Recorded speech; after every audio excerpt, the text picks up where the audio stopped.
It's win or go home in the Hill City. The top-seeded Lynchburg Hornets look to remain unblemished on their home turf this season and punch their ticket to an ODAC championship. Meanwhile, the fourth-seeded Eagles of Bridgewater enter this affair after a major victory in the quarterfinal over Virginia Wesleyan and will try and ride their momentum into tonight's contest and punch their ticket to the first ODAC title appearance since 2018. Hello and welcome into Schellenberger Field on the campus of the University of Lynchburg.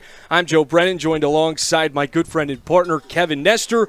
Kevin, it has been an unbelievable season for both of these squads, but everything has built to tonight. Yeah, absolutely. And for Lynchburg, it was sort of the expectation. But for Bridgewater, it was a lot of teams that, the conference really wasn't expecting this. They kind of took the conference by storm this year, and it's been thanks to that junior class that they have. It's been the tandem of Trey Widrick and Riley Queen. The juniors, both of them, the only two goal scorers in double figures. Widrick with 11, Queen with 10. And for the Eagles, they've been a real staple for this Bridgewater offense. And meanwhile, on the other side, this is a Lynchburg defense that has been phenomenal thus far this season, really led by those two tandem of back defenders in Benji Velasquez and Will Casey. Velasquez, a two-time ODAC Defensive Player of the Year. He has been a defensive stalwart, and him alongside William Casey, it's a big reason why this team has racked up 11 shutouts so far this season. Yeah, I mean, they're knocking on program history with the shutout margin. You talk about it, and it's big thanks to kind of the staple for the last couple of years. It's been the back line for the Lynchburg Hornets. That's been the identity for this team. Coming into this year, they've been nothing short of spectacular with those two guys. You talk about this Lynchburg team setting program records. Let's take a look at the numbers that they've posted so far this season. It really has been stellar for Lynchburg. It's a team that's sixth in the NCAA for goal differential, holding their opponents to under half a goal while also racking up 3 per game. But you also got to keep an eye on this Bridgewater offense, because while they might not put up those big-time numbers like Lynchburg has with 9-0 victories, the offense has been extraordinarily consistent this season. Yeah, and especially as the latter part of the season, they've really started to find their footing kind of coming into this tournament in conference play. They've been really spectacular, and it's really been thanks to those two guys that we highlighted at the top of the broadcast. They've been the key pieces. They've really been getting this offense kind of kick-fired, ready to get going for this ODAC push. One of those key games towards the end of the season that you mentioned was on the road at Hampton-Sydney. It was a 1-0 victory for Bridgewater. That was a big help in them gaining home field advantage in the quarterfinal round, which ultimately proved to be somewhat of a factor as you walk away with a 1-0 victory against a team that you had dropped earlier to that season in Virginia Wesleyan. Yeah, Bridgewater, they've been a sneaky team this year. We haven't seen them face off against the Hornets, but against the other two top 3 seeds in this tournament, they're 1-1. They went and beat Hampton and Sydney, who, by the way, that's the one blemish that Lynchburg's got in the column. They had a slip up against Washington and Lee, but again, this is a team that's really taken over kind of the offensive weapons. With that, let's take a look at the starting 11 for tonight's match. First, for the Lynchburg Hornets, no changes from the last game. It's Thomas Viscuso in goal with a back line of Torres, Casey, Velasquez, and Rouse. Napier, Lopez, Correas, and Viscuso at the midfield line. Then Wiley, Pask, and Andres Romero, that set of forwards. Those forwards are really the big number players, obviously, but it's a Lynchburg forward line that goes very deep. A whole lot of spark plugs off that bench as well. Yeah, absolutely, and I like the way you put it, going very deep. They have this year. I mean, you look at the stats for Lynchburg. They've done it kind of by committee. We highlight a couple of offensive pieces here and there, but it's been a unit that's relied on that depth throughout the season, and they've been very reliable at that. And with that now, we'll take a look at the Eagles starting 11 for tonight's match. Kowalski in goal, then Bynum, Mongold, Campbell, and Eugenio, then Medrano, Locklear, Deno, Queen, Widrick, and Lobo. We highlighted Queen and Widrick in the open, but this is a team that certainly goes a lot deeper than that. Those two are just really the prolific goal scorers, both with double-digit tallies this season. Yeah, and we talk about DNA. This team has really kind of found it here in the last part of this season, especially during the regular season as it started to wind down. I mentioned conference play. This team's been really consistent. They've been finding their footing on defense. It's been the one knock on this Eagles team, but as the season's kind of come to an end, they've been able to find their footing and get ready for a playoff push. And you talk so much about that junior class at the beginning as well. Anthony Eugenio, someone else that has been very, very impactful for this Bridgewater squad this season. The Coker transfer with 4 goals and 3 assists, tied for second for team dishes this season. Yeah, and he's been another one of those really consistent pieces for this offense. I mean, he kind of flies under the radar when you talk about him, with Widrick and Queen, but he's a guy that's been a pivotal piece, not only the offense, but just the team as a whole. Oh, Kevin, this is a Lynchburg team that has been perfect on their home pitch the last 2 regular seasons. This is a team that's not easy to take down on this turf, but we saw W&L do it last year in the ODAC Championship. What is the recipe to success tonight for Bridgewater to play upset and get their seat at the table in the championship? Well, we know how good Lynchburg is at scoring goals. I think for Bridgewater, it's going to be trying to find that defensive footing early, limit Lynchburg's opportunities. You got to expect Lynchburg is going to find a couple of conversions, but for Bridgewater, you have the offense to match that. If you can get into some of your pieces, if you can match some of their goals later in the second half, anything can happen, and Bridgewater's shown us that all season. A big-time matchup coming up here on Schellenberger Field. W&L and Hampton-Sydney kicking off as well. We'll have simultaneous ODAC Semifinals going on. We'll step aside for the playing of the national anthem, but stick with us. The first 45 coming your way on FloSports.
The sun has set here in the Hill City. It'll be a showdown under the lights between the top-seeded Lynchburg Hornets and the 4th-seeded Eagles of Bridgewater. Joe Brennan alongside Kevin Hester here for you tonight, and what should be a really stellar contest between these two teams. All season long, we felt like we were waiting for these two to collide. They were one of 2 opponents that each respective team did not face in the ODAC regular season. Yeah, and I think when you look at the slate, you talk about semifinals, we definitely have, the 4 best teams remaining in the ODAC. Sometimes you get those sleeper picks and you can kind of pick your favorite as these games kind of wind down. But with the 4 that's left, the 4 top seeds in the ODAC, and man, anything can happen at this point in the postseason. This is going to be a lot of fun to keep an eye on.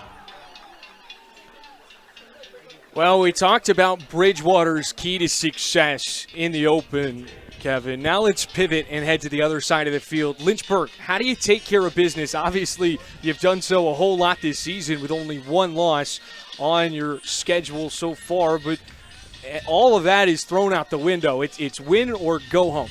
Yeah, and I think the best thing for Lynchburg is they have that veteran presence on the field at all times. They understand the moment, and they're going to know that this is win or go home. We haven't seen them make many mistakes this year, and what they have, they've quickly corrected in games following. So for Lynchburg, it's just relying on those veterans, getting your looks, and being able to play some complimentary soccer.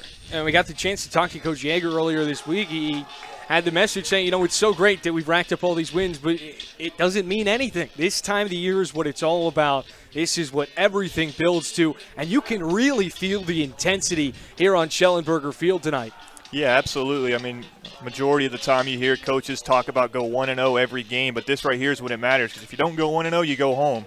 So wins and losses don't matter right here, right now. It's time to get after it, and this is going to be a fun one to watch. Well, I can promise you one thing. Both of these sides are coming in extraordinarily prepared. These are two veteran coaches. You've got Bridgewater led by head coach Bennison in his 15th season, the all-time winningest coach in program history. And this is a year where the Eagles have already tied for the most wins in a single season. Yeah, and for him, it was a big message talking about a rebuild season. Started around that 2020 era, whenever you saw Bridgewater kind of slip from what they had been in that 2018 final that you talked about earlier. For them, they've recovered extremely well. I mean, you look at where they're at. There were no expectations for this team coming into the season based on prior results. They're number 4 in the conference for a reason this year. Yeah, Bennison really did give a whole lot of props to that upperclassmen group that have been such a key piece in this Bridgewater program rebuild, where after 2020 it felt like everything was a mess all over the country. It wasn't just with ODAC soccer, and they have done an extraordinary job this season. And the way it looks also with their mix of young talent, this success could go on for the next decade. Yeah, absolutely, because for him it was a big thing. I mean, you hate to use the term rebuild, but that's exactly the way that he phrased it. I mean, they redid everything from the DNA and the blueprint of this team, and with the upperclassmen you talked about, it's been them that have established it, and it's worked out for them. It's a Bridgewater team that came into the preseason poll ranked 8th. They would have been the last team in and faced the number 1 seed in the quarterfinal, but nevertheless, an outstanding 2025 campaign positioned them well for home field advantage in the quarterfinal. We mentioned that result against Virginia Wesleyan. For Lynchburg, it was a very different kind of outing in that 1-8 matchup against EMU.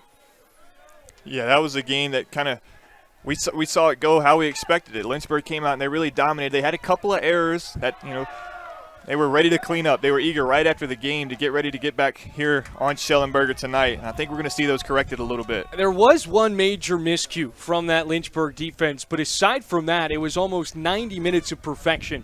If you didn't get the chance to watch it, Lynchburg scored an own goal on the defensive end, a header from William Casey after Velasquez went tumbling into his knees on a set piece. It was really an unfortunate sequence for the Lynchburg Hornets, and it might be the only time we've seen a goal with no shots recorded. EMU didn't record their first shot until the 80th minute. They had a goal on the board for 79 and some change without recording a shot. Yeah, we had a good joke about that. I mean, Lynchburg scores 5 goals in a game and only wins 4-1. Well, it's not something that's out of the ordinary to see an own goal. That's something that maybe not for Lynchburg, but in soccer, that's something you'll see on occasion as Chris Wiley charges inside the 18. Drop off Andros Romero. What a save. A brilliant recovery by the keeper. And Kowalski keeps us at zeros. That was an early scare for the Eagles.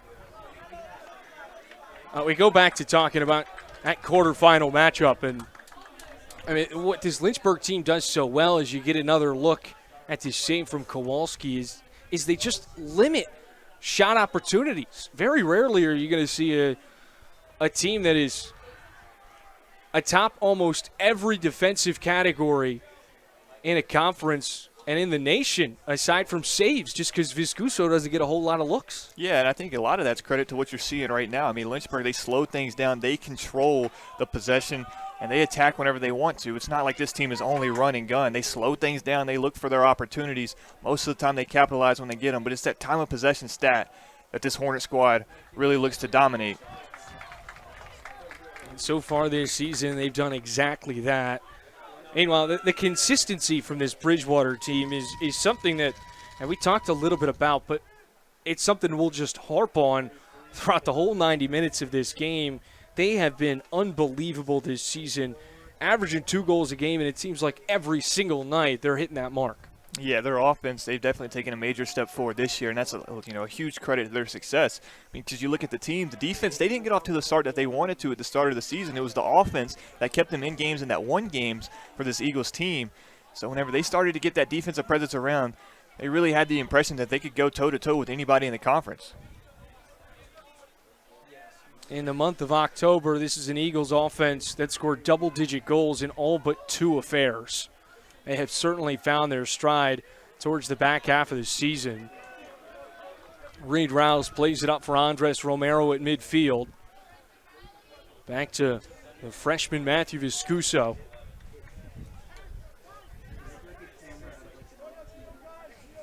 And Lynchburg will settle. Casey surveys, sends a shot downfield on the far sideline. Excellent pass, reeled in strong positioning, but a Lynchburg turnover gives it right back to the Eagles. Yeah, and we talk about Lynchburg's back line and how good William Casey's one of our players to watch on defense for Lynchburg, but it's things like that. He controls a possession, the entire back line does, and then he can throw it on a dime from 80 yards away, and that's what spark plugs this offense. Here's a spark plug. Trey Widrick working in transition, poked away by Will Casey. Corralled by Mendrano. Now Casey once again for Andres Romero. Tried to ricochet it off the shins of Brand Jimenez. And Bridgewater maintains possession. I think that's something the Eagles, they like that opportunity. We talk about Widrick and his offensive ability. They get him in transition running there. Wasn't able to get by Casey the first time, but they maintain a possession, try to set something up for themselves. Reed Rouse now the throw in on the near sideline.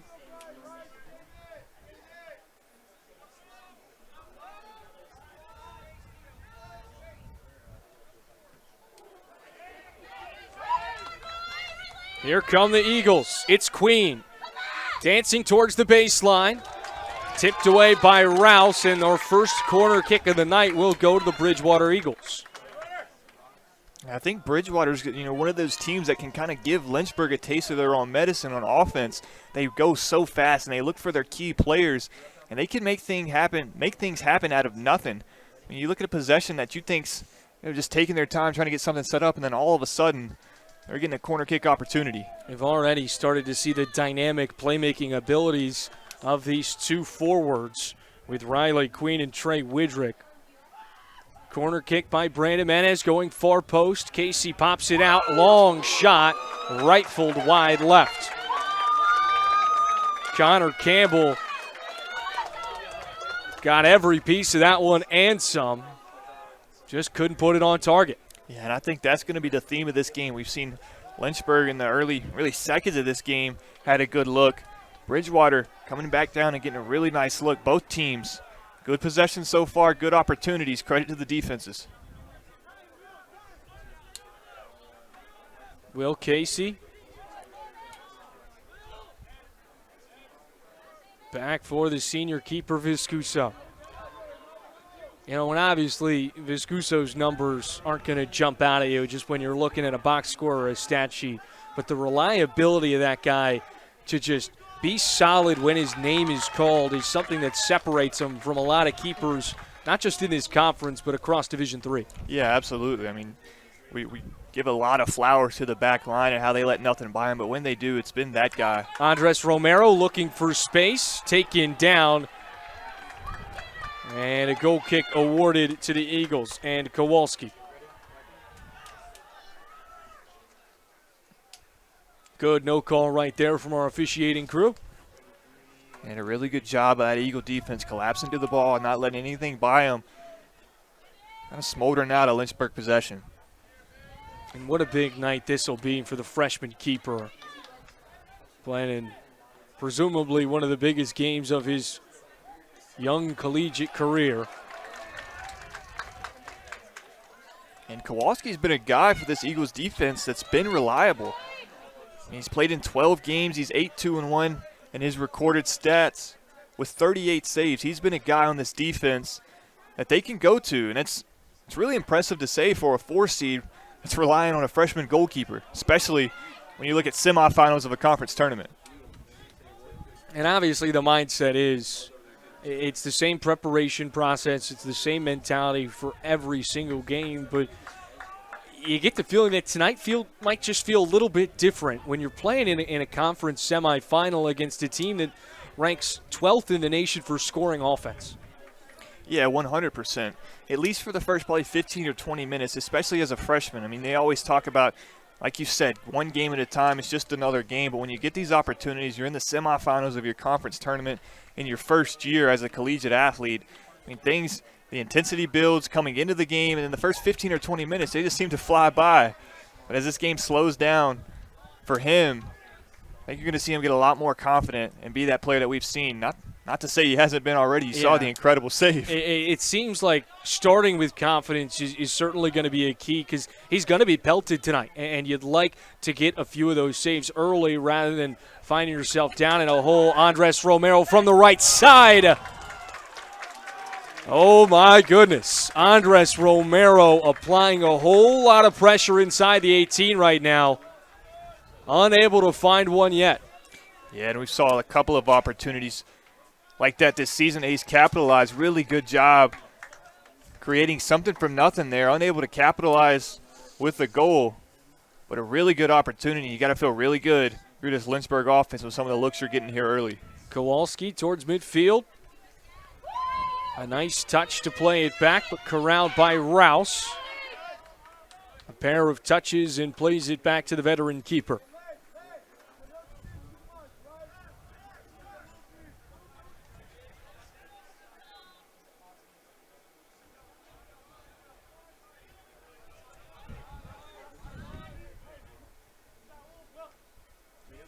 Miscuso back over for Casey. He'll look to orchestrate the offense with a long ball downfield, trying to find a streaking Chris Wiley. And right into the breadbasket for Kowalski.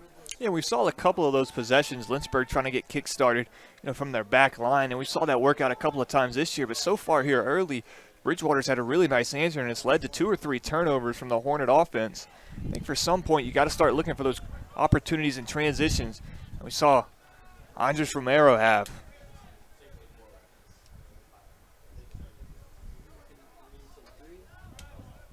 Well, it's a Lynchburg squad that tabs about 19 shots per game and over half of them on target. Sitting at 10 on cage on average this season. Casey with a poor touch results in a turnover deep in Lynchburg territory.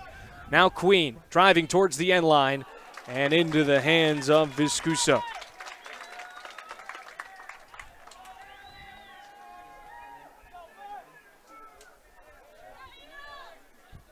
Another good look there. You see Viscuso again. It's normally a little early for us to be calling his numbers in one of these games, but it's going to be one of those times where you mentioned it. Viscuso's going to be tested, but he's one of the more reliable guys on this roster. You got to think the Lynchburg defense is going to lean on him a little bit tonight, maybe just to bring a little bit of energy and momentum. Back over for Lopez Correas. A long bomb goes far right.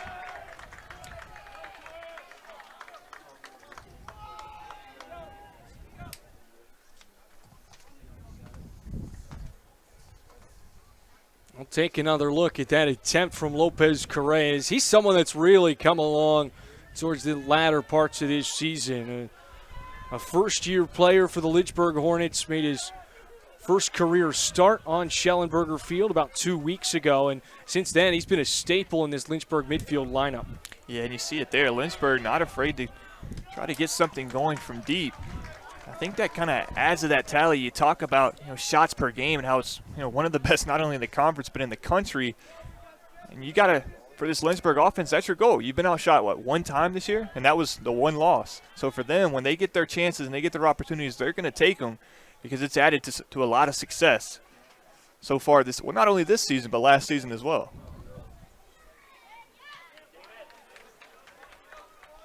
Ball kicked out of play by Rodriguez.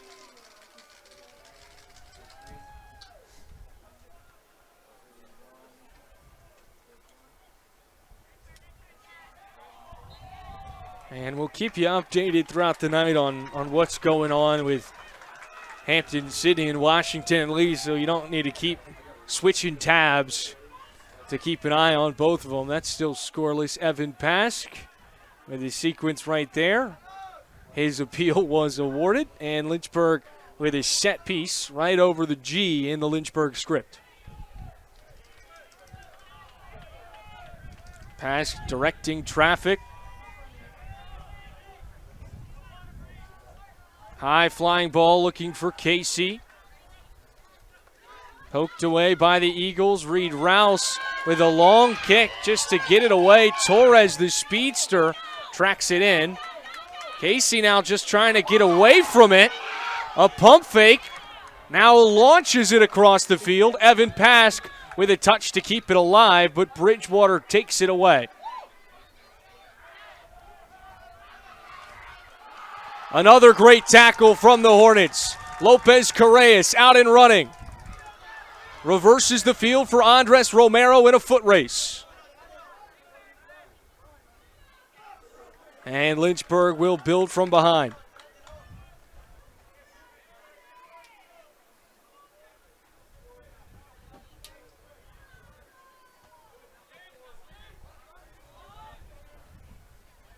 Reed Rouse. Quick touch for Andres Romero, who's been heavily involved in this Lynchburg offense to start tonight's ball game through the first 14 and a half minutes. Torres. Quick touches. Lopez Correas unloads one that shot over the top beam. Looked like the Hornets were trying to claim it was tipped away by an Eagle. Nevertheless, it'll result in a goal kick for Kowalski. Yeah, and Lynchburg doing a really good job operating kind of under the gun. Things happening so fast, and a lot of that's just credit to the pressure that Bridgewater's applying on defense. We've seen it from both squads so far. Defense applying a ton of pressure. It's making these offense kind of work out of their normal slow-paced tempo. Things have been speeding up all night. See another look at Viscuso showing off the pump fake on his own end.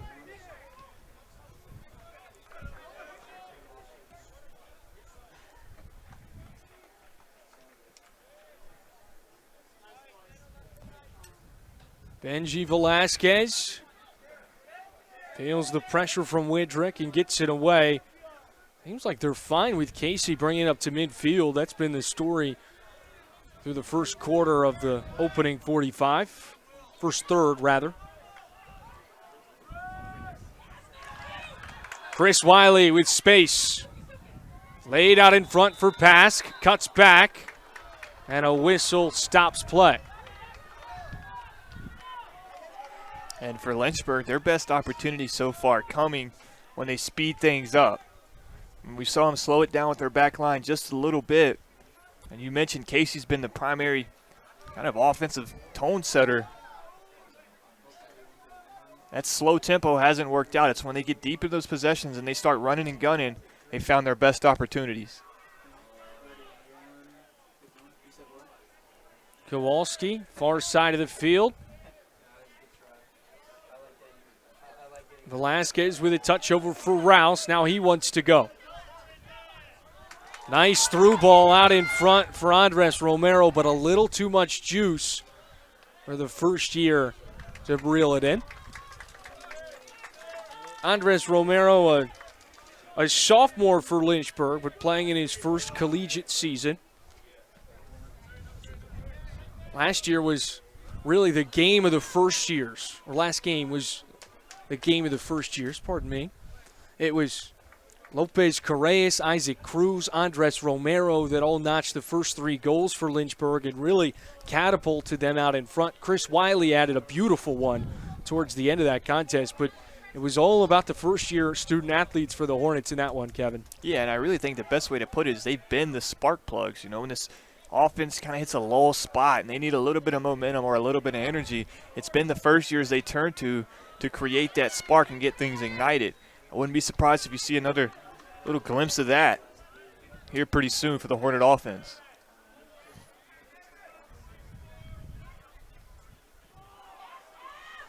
Pask lost the handle, ripped away by Connor Campbell.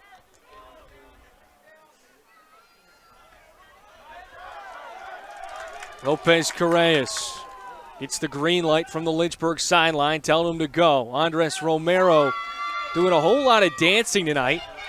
There with a physical play to reclaim possession.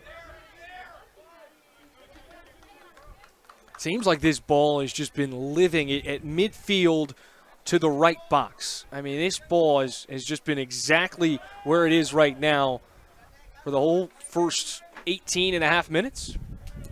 Yeah, it's just been the quick transition pieces that's really kind of moved the ball outside like you talk about. It's been this near sideline that's seen all the slower action. And you know that's by design. I mean, we talk about the first years. That's where they live at, and that's that energy that you know they're going to look to create.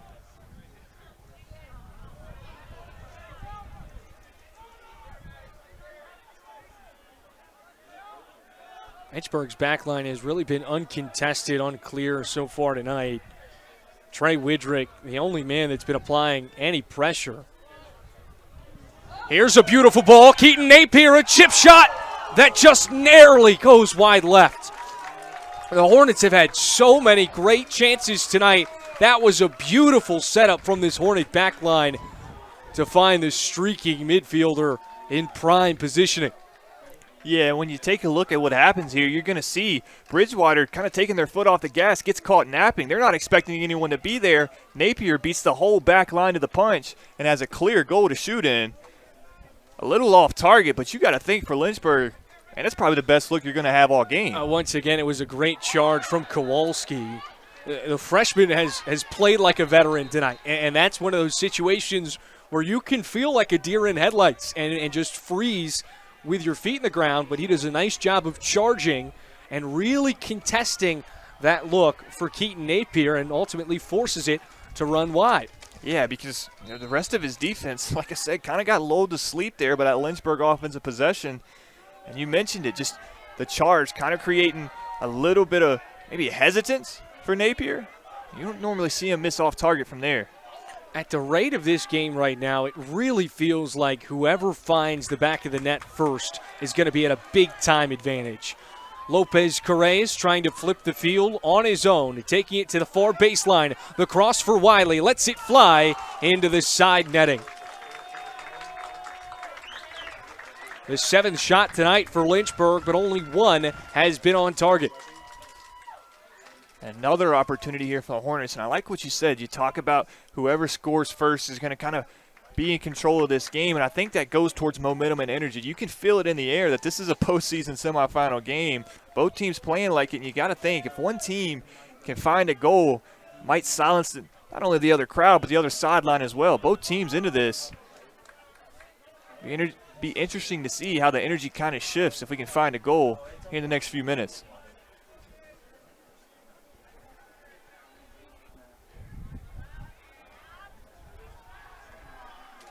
Right now, Lynchburg with a clear advantage, whether you're looking at shots or time of possession.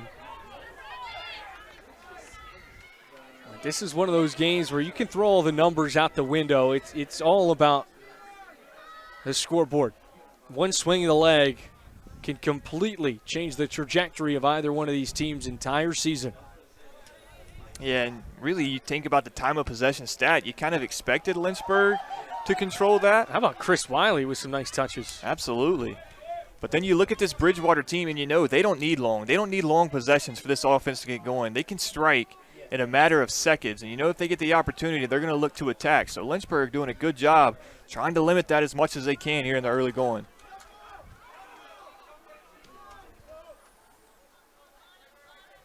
Andres Romero working to his left. Back over for Napier. He'll go down the sideline for Rouse. Drops it off for Lopez Corrales. Looking for the cross. Tipped away. Last touched by Dino. And the Hornets get their first corner kick of the night. And Lynchburg doing a really good job on every possession, just knowing where teammates are, running things exactly how they're designed, getting everyone involved. It's kind of creating a little bit of chaos. You keep a defense running, you got to think eventually without some fresh legs, you can tire them down. And kind of like the possession they had a moment ago when they lulled the defense to sleep, you might see a little bit more of those as the game wears on and guys start to get fatigued. A corner from Evan Pask, a low rightful. A line drive that goes off an eagle, and we'll try it once more.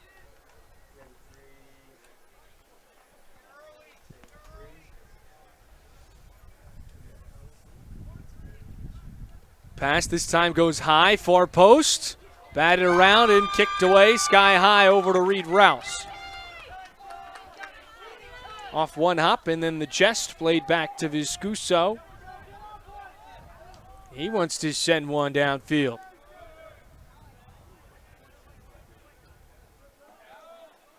Both sides playing keep away.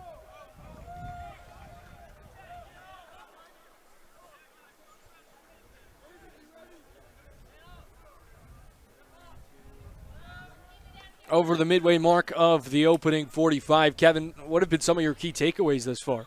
Bridgewater defense, they've been up to the task.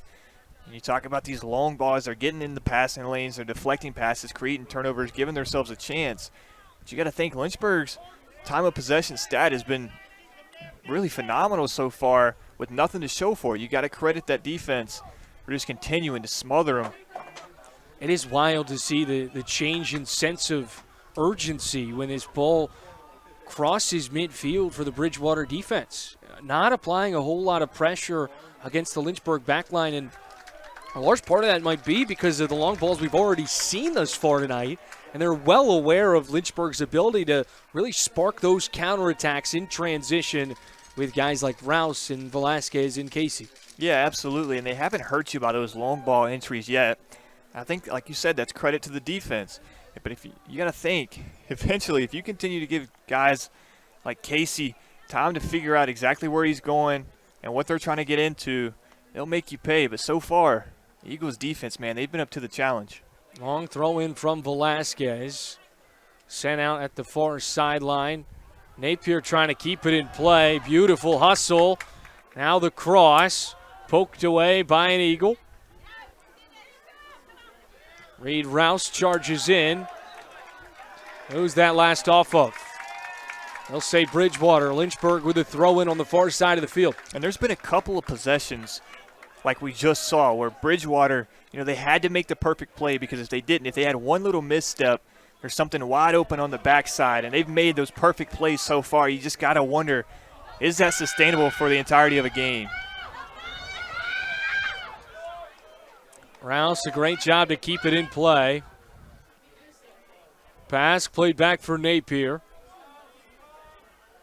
Torres in pass, a little two-man game, gets him to the far corner. Stops on a dime and cuts back to the corner. Pask, the entry feed, looking for Wiley. Sent away off two noggins. And Viscuso now back for Casey.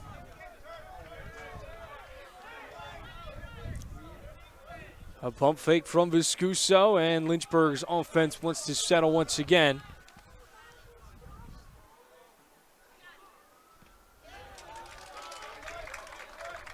Brilliant tackle from the sophomore defender out of Cary, North Carolina.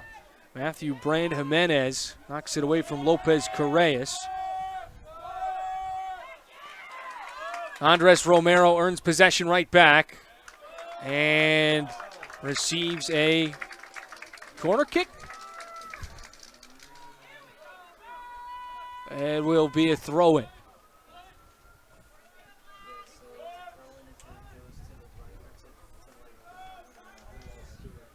Reed Rouse will have the toss for the Hornets.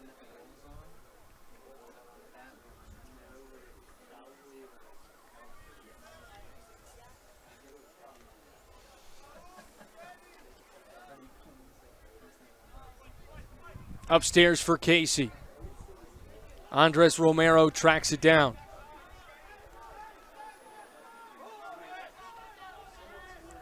The centering feed off the head of Wiley and just over the woodwork.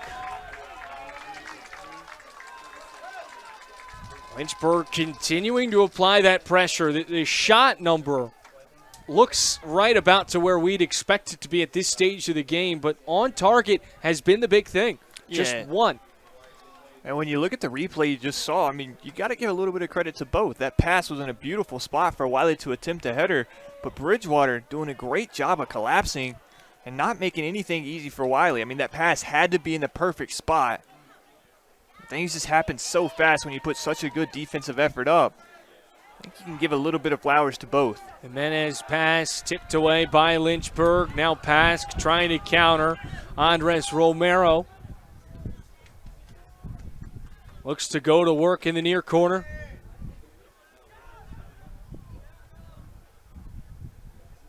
Lopez Correas. An offsides call from a pass that was about 2 yards away. That might be a first.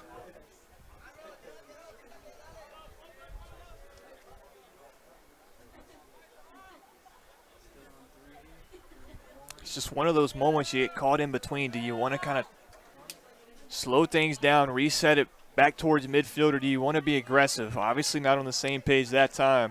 So you got to think for Lynchburg, when you get those opportunities, you got to clean those type of little mental mistakes up.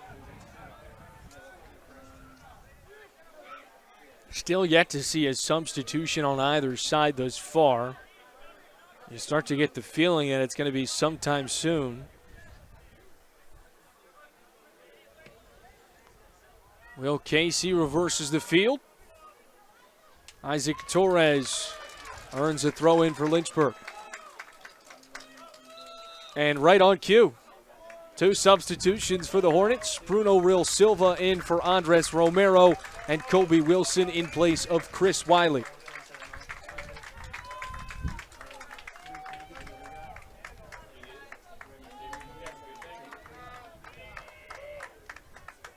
Now, we talked a little bit about the depth of this Lynchburg forward line. Those are 2 of the names. We'll certainly see more as this night moves along. Isaac Cruz, Sean DiLorenzo, the Hornets' leading goal scorer this season. Oh my goodness, Will Casey on the doorstep, and Kowalski once again stands tall. That one flirted with the goal line, and the freshman is putting on a show. Yeah, you can't draw it up any better than that. A chance, like you said, right on the doorstep for one of the ODAC's best, and the freshman keeper Kowalski up for the challenge.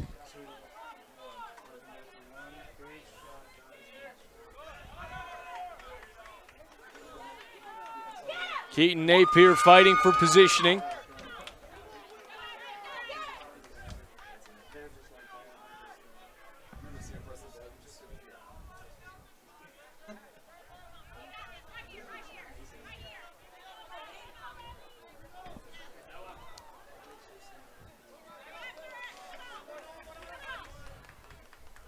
Napier back for Casey.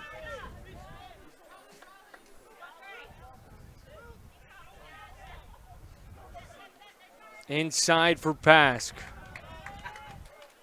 Now at the far edge for Torres. Long shot. Oh.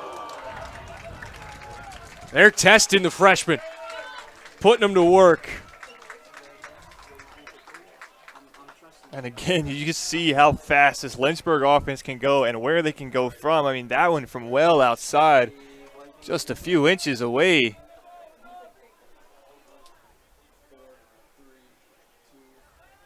Another great opportunity for the Hornets.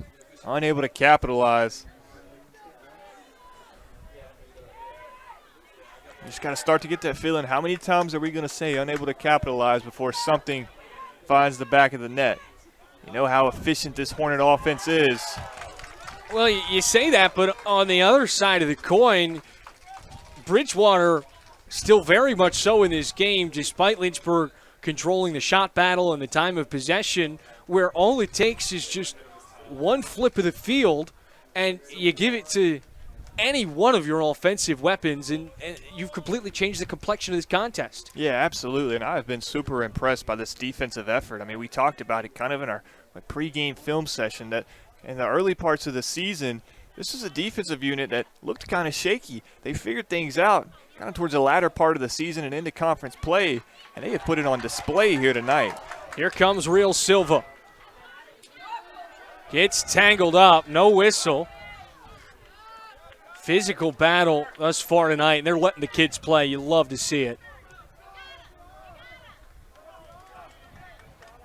Lynchburg will try and attack from the far side of the field. Viscuso unloads a shot right into the leg of an Eagle. Now here's a chip. Looking for Colby Wilson. He wasn't ready for it. Now Torres with possession. Off the cleat of Colby Wilson. Real Silva tried to keep it in play, but just a little too much on that pass. And now we'll have a host of substitutions. Isaac Cruz and Sean DiLorenzo in for the Hornets. Then Cole Dunbar, Ethan Locklear in for the Eagles. Yeah, and so far, again, that last possession, just can't state enough about the Eagles' defense. Just stopping Lynchburg in their tracks before anything gets started, creating a turnover, giving their offense a chance.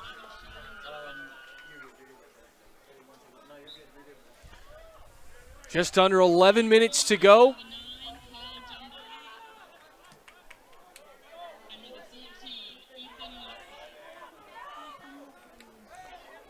Once again, you see the physicality, 14-on-14 crime as Real Silva and Ethan Locklear collide.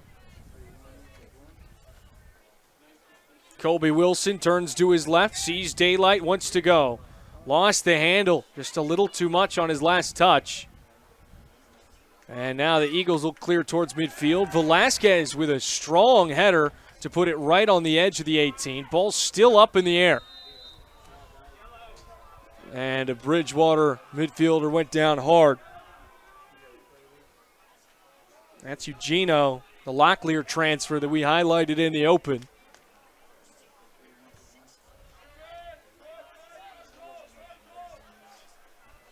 Both semifinal contests scoreless with 10 minutes remaining in the first half.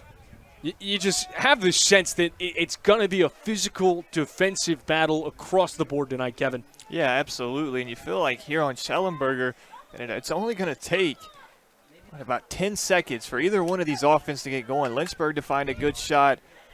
On the other side, the Eagles, just to get one of those transition looks that we talked about. Reed Rouse working towards the end line. A nice slide tackle made by Hammond. Results in the Hornets' third corner kick tonight. It'll be taken by the freshman Isaac Cruz.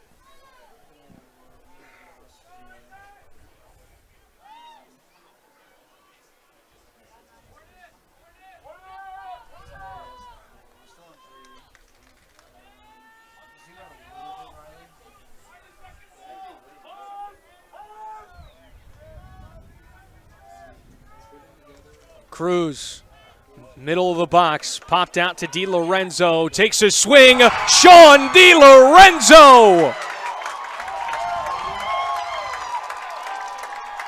Fires and scores. The Lynchburg Hornets strike first.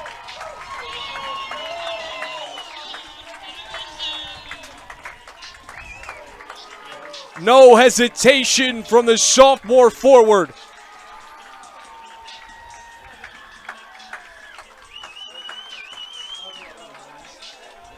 See it there, a beautiful job by the Eagles defense covering the corner.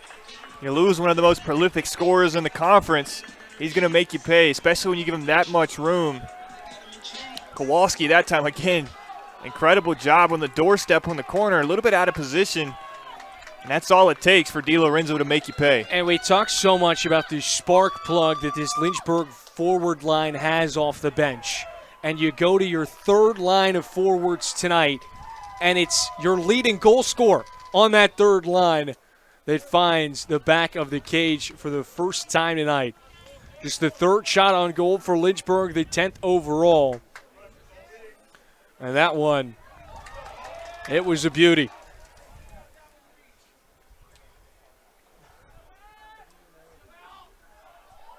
I think with 8 minutes left in the first half, this is where you kind of get the sense of what type of game is this going to be. You knew that once goal got scored by either team, it was only a matter of time. You just had to see the response. And while it was brief, we just saw the sense of urgency just completely change for Bridgewater. That ball was at midfield, and you had Eagles flying all around it, where for the opening 35 minutes, there was no pressure until Lynchburg got across midfield. Yeah, absolutely. And that's what you talk about. You see how the energy flips, where's the momentum going, and how does the other team respond. It was either one of these teams that could have scored, on the drop of a dime. Lynchburg, the ones doing it here. It's going to be a test to see how Bridgewater responds with 7.5 left in the first half. Well, not only with an offense as explosive as Lynchburg's, but a defense that has been as solid as theirs this season, allowing half a goal per contest. Once they find the back of the cage for the first time, it has gone very much so in their favor this season. When Lynchburg has scored first, they are 12-0-0.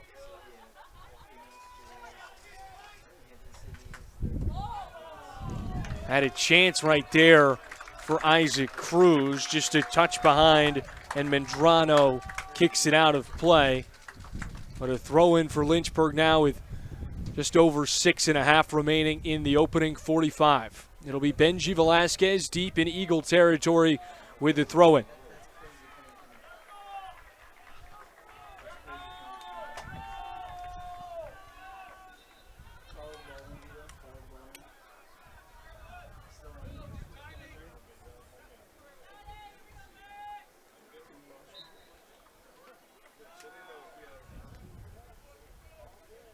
Benji towards the near side post. Kicked away and controlled by Bynum. Trying to force it downfield. Rouse corrals and quick passing from Lynchburg. Real Silva trying to get the edge. And there's that pressure you talk about from Bridgewater. You saw it. Lynchburg trying to slow things down and reset. Bridgewater applying pressure, gets themselves a possession. I think that's been the biggest thing so far. Bridgewater's done a great job of slowing the offense down at times. They just can't create anything out of it for their offense. You get a chance here to strike back. You got to find something to get a spark going for your team. Well, when you play a team like Lynchburg and how they dominate the field on both ends, oftentimes it's just pick your poison.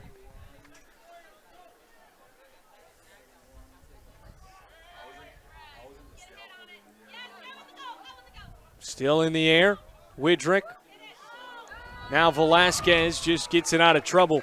And I assure you, it's a Lynchburg team that likes to play that kind of battle. They don't want to feel that pressure. They're more than happy to have that back line be comfortable and then try and find that one goal rather than feel just an onslaught of offensive pressure and defensive pressure coming from that forward line. Yeah, absolutely. It feels like they're always on offense, even if they're on defense, just because of some of the pressure they can apply and the possessions that they can create for themselves. You saw the last time, the throw-in for the Eagles, they had Lynchburg out of shape. You just got to think if that ball could have got to the ground and you could have got a foot on it, you had a chance. Lynchburg doing a great job recovering. Kevin, while we are the analysts, we're certainly no experts, but you got to feel like this change in game plan could very much so bode in Bridgewater's favor. Yes, absolutely. You've seen it here in the last, 5 minutes. They've created opportunities for their offense, and they've limited kind of that control that Lynchburg had on time of possession. And this is the most in the last 5 minutes we've saw the ball across the midfield here, and it's because of that switch that you talk about. Isaac Cruz over for Rodriguez, who just checked into the game for Matthew Viscuso. Under 4 minutes remaining at the feet of number 4, Will Casey. Once again, we see Bridgewater back up. No pressure applied.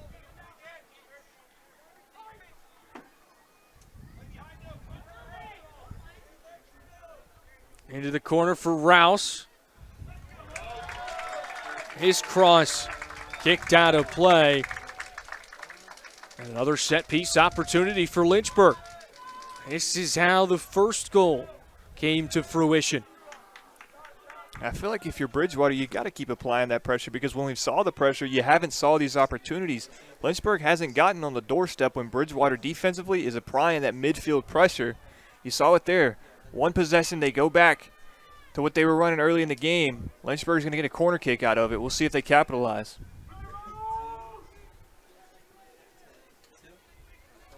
Far side post, Will Casey can't keep it alive.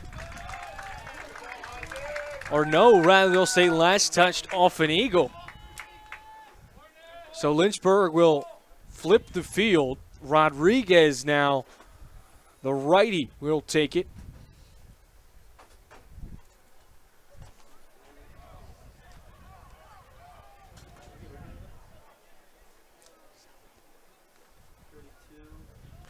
Rodriguez on a line drive. Played all the way out to Torres. DiLorenzo thought he had help right behind him. Still fighting to keep it alive. And Sean DiLorenzo, talk about a hustle play. Yeah, those are the things that you always talk about. That's not going to show up in the stat sheet. A little bit of a miscue. Recovers so well and gives Lynchburg a chance on a throw-in.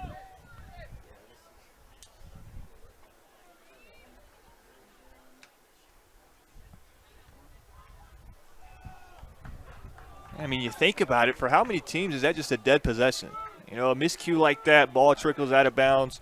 Okay, we're on defense. For DiLorenzo there, not giving up on a play, creating something from almost nothing. Saw the throw in. Didn't mount to anything that time. Now a corner kick for the Hornet offense. A minute 20 to go. Cruz looking for Velasquez. Right through the legs. Now Queen out and running. Tackled by Heaton Napier. And we've had a lot of physical contact tonight that has gone uncalled. That's the first one in a long time. Yeah, you get a look at it there. I think that one, his feet getting tangled up a little bit. Obviously, officials wearing the neon have a little bit better vantage point than we do. Obviously, the Chris Wiley call at midfield was the first whistle we got. That one, no doubt about it. This one had a little more hoots and hollers coming from the Lynchburg sideline.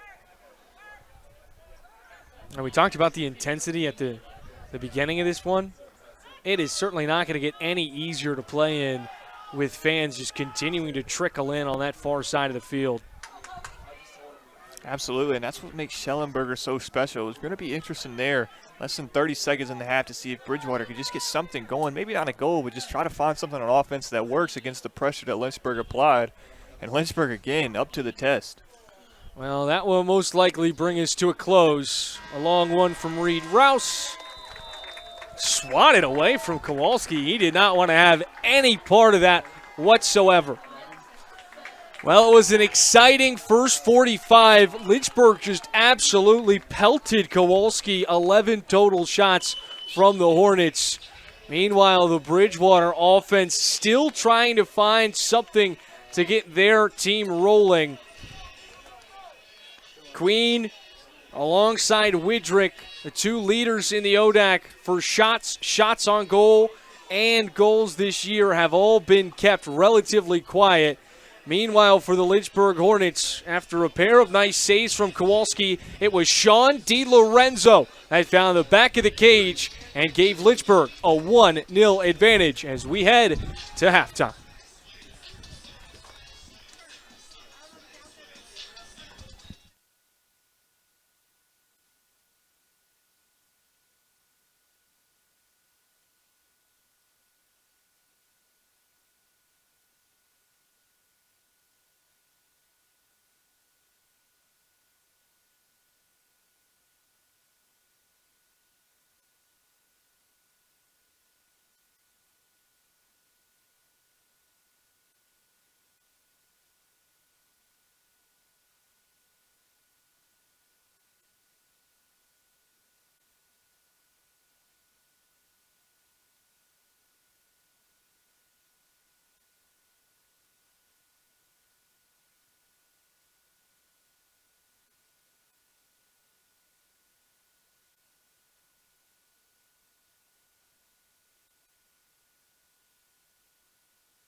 And we welcome you back in through 45 minutes. The Lynchburg Hornets out in front, 1-0 over Bridgewater.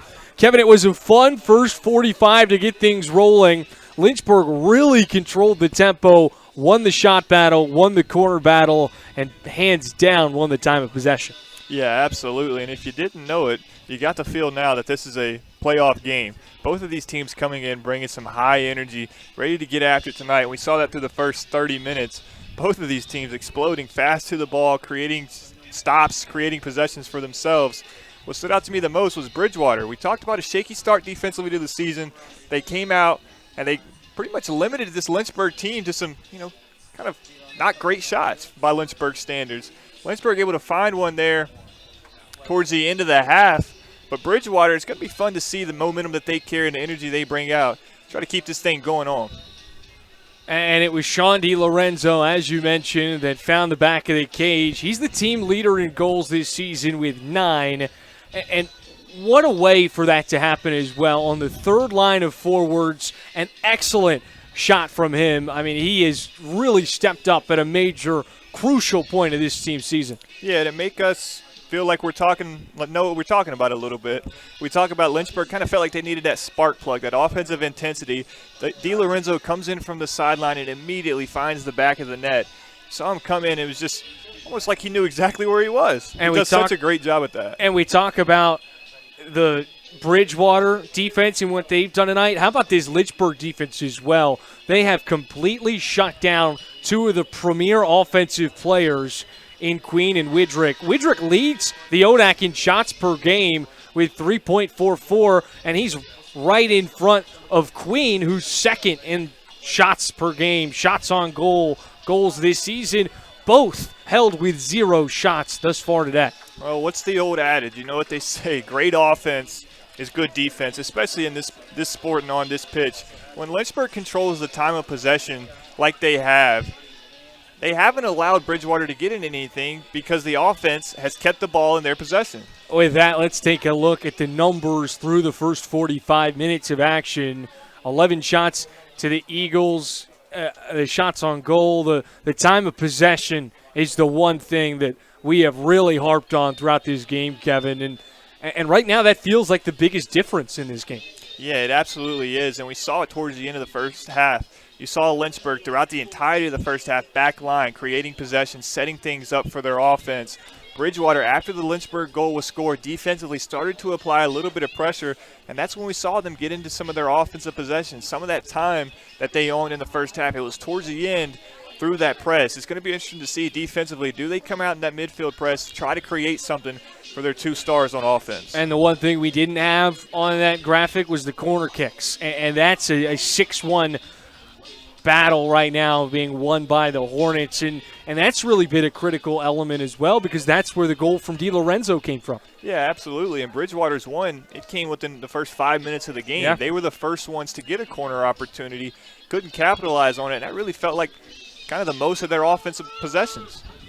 Well, it's certainly been a fun opening half to kick off the ODAC semifinal. Fans having a good time, packing the track. We've got blankets and pillows and sleeping bags, you name it. Everybody's doing everything they can to stay warm. Right now, the Lynchburg offense has been hot. The Hornets at midfield will get things rolling for our second half of action.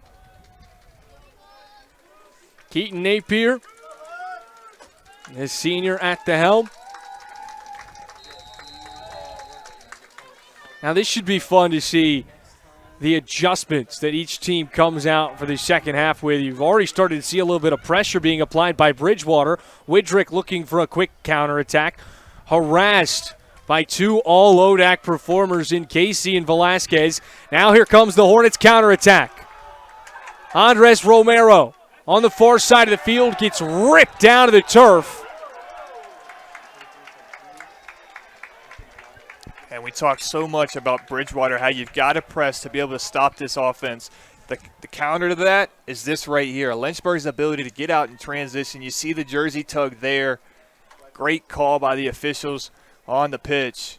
Lynchburg an opportunity here to get something going early in the second half. A dangerous spot for a set piece if you're a Bridgewater fan. Evan Pask, a redshirt sophomore. This is one that we've seen him let fly a handful of times this season. Pask with a right foot. Looking inside, Will Casey with a header, corralled by Kowalski. That was a good look right there from the Hornets. Yeah, really good opportunity. Casey able to kind of... Oh! Lopez Correas got in front of a freight train barreling down the tracks. Seems like this second half might be a little bit tighter officiated. He did get a piece of it, but I think that's the right call. Yeah, absolutely. Things happen at such a bang, bang pace, especially when you got two teams playing this fast. It's a great call by the official. Nice touch by Locklear. Widrick trying to keep it alive, but trickles out of play. And immediately here in the second half, I like what Bridgewater's doing. They're coming out and they're moving fast. They're applying pressure and giving their offense a chance. The only thing now is you got to start to get through that back line that we talk about has been so good for the Hornets this year.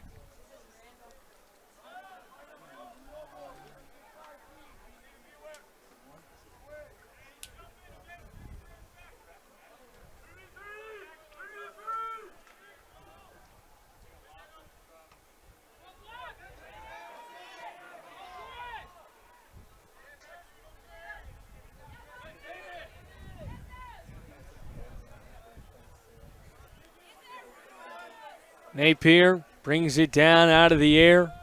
Now Rouse will flip it over.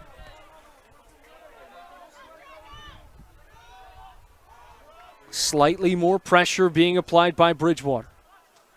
This time in the first half, in these kind of situations, everybody back across midfield.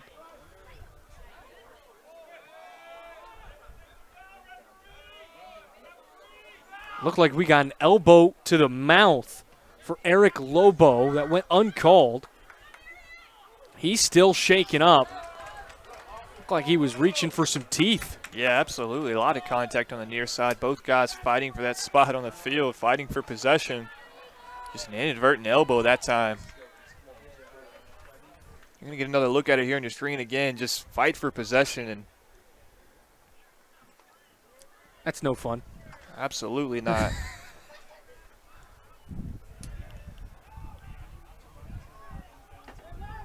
Rouse with possession. Played back to Viscuso.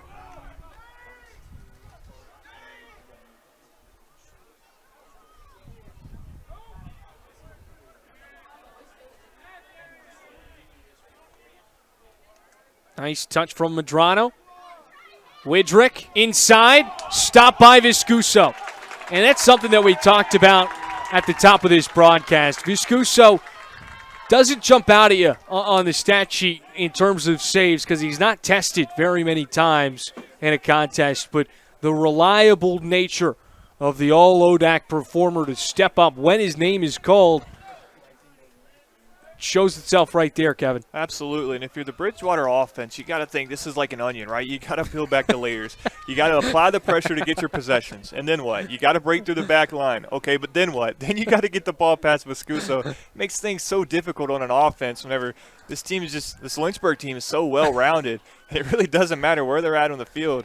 They've got guys that, can make a case for all ODAC.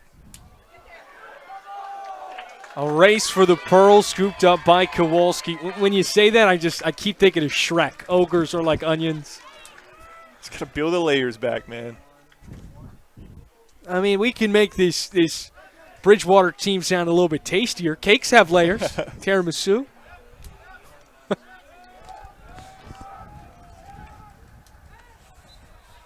If this Lynchburg team was a cake, what kind of cake do you think they would be?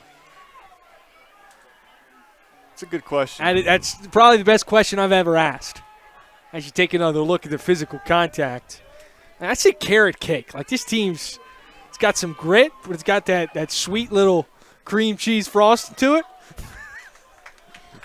Meanwhile, Bridgewater, of course, right on cue, tiramisu. Layers. I'm glad I could answer my own question. We digress. Even with the intensity of an ODAC semifinal, we got to have a little bit of fun up here. Absolutely. Reversal over to Napier. Cuts upfield. Played to the far corner for Andres Romero. Poked down in play, and the Hornets maintain possession. A nice contest from Hammond, the freshman out of Port St. Lucie, Florida. This is a very young Bridgewater back line. A freshman, a pair of sophomores, obviously the freshman goalkeeper as well. They have gotten better and better as this season has moved along. And they've done a great job of contesting Lynchburg and really forcing them to not take great shots.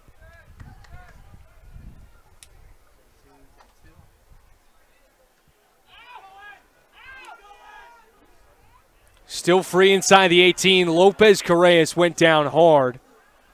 Reed Rouse over for Napier. A hezzy drive to the baseline leads to another corner kick.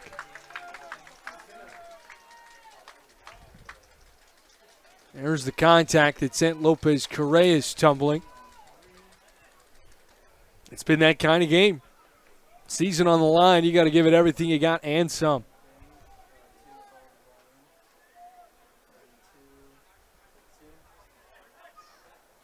Oh my goodness, the redirect. Matthew Viscuso. Shot out of a cannon. It looked like that ball had sailed past the initial target, and Viscuso capitalizes. Goes over the heads of two Lynchburg attackers, and he's right there. Just a beautiful job from Viscuso, being in the right place at the right time. And, Joe, if we can call it back about 3 or 4 hours, going through our players to watch, who would I tell you to look out for? He told me before we got on the airwaves, this was a coming-out party for Matthew Viscuso, who's already had a phenomenal freshman campaign. And that just adds to it. Viscuso with 2 goals this season now, 3 assists as well. That's his first goal since September 7th against St. Mary's of Maryland. And I genuinely think that play right there kind of just shows you what type of player he is. He's going to do all the right things. He's in the right place. He's there for backup. Ball gets sailed. It comes to you. What do you do with it? You put it in a perfect spot, and you put your team up 2-0. And we talked so much about last game, having the first years come alive. Viscuso wants to get into the mix tonight. The freshman, the younger brother of veteran goalkeeper Thomas Viscuso. And last spring, I was talking to Thomas, and he told me, he's like, my brother's really thinking about coming here, and I'm not going to lie to you, I think he would be a really big add for our offense. And obviously, you kind of shrug it off a little bit. You're like, all right, he's hyping up younger brother. But he has lived up to the hype and some. He's been a day one starter for this Lynchburg midfield group. Chris Wiley corkscrewing his way inside. Lost the handle. Now Bridgewater will try and counter, but Reed Rouse has other plans. The mathematician took the right angle. Inside for Wiley. The chip over for Pask. He got demolished.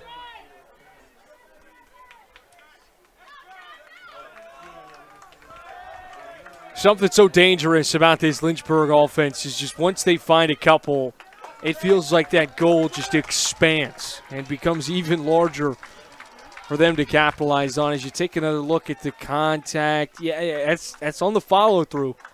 It's a good no whistle. And you talk about this Lynchburg offense and how it's so tough to stop them once they get going. Well, what stands out the most to me is we always talk about teams relying on their veterans. But like we said earlier, when this team needs a spark, they need that energy plug they go to their first years. I mean, that's kind of unheard of. When you talk about guys coming into a program and having an immediate impact on one of the best teams in the nation. I mean, that says a lot about not only the players, but the recruiting and the pedigree that this coaching staff has. A little bit of a Lord of the Flies. You've got a bunch of young kids running the show. Absolutely.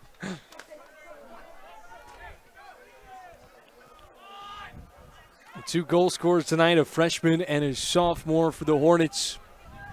DiLorenzo, someone that really came along midway through the season.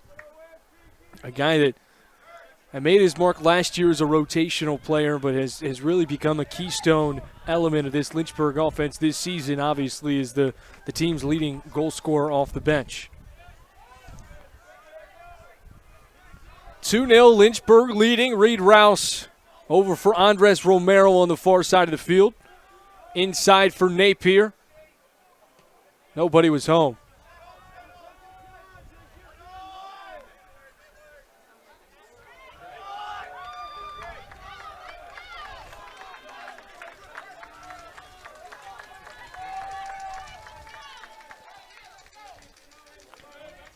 The game in Lexington. 2-seeded Washington and Lee. 3-seeded Hampton-Sydney. Still knotted at 0-0 in the 58th minute. Oh, my goodness. That ball just pinballed back and forth and right into the face of Viscuso. I just saw him make a great play with his head 2 minutes ago. This isn't what you're looking for. That would shake anybody up. Yeah, absolutely. That ball coming like a rocket. Both guys unleashing a couple of monster kicks on it. Pops up right into the noggin. So it'll likely be Rodriguez. Yes, it will, as he takes his puffer off. Viscuso seems to be a little rattled, understandably so, but able to get off the field on his own power. As you take a look at the crowd here at Schellenberger Field, a substitution as well for the Eagles. Hammond heads to the sideline and Brand Jimenez in for Bridgewater. Looks like everybody's trying to remember whose ball it was. Let's see if we can get a replay, help the officials out.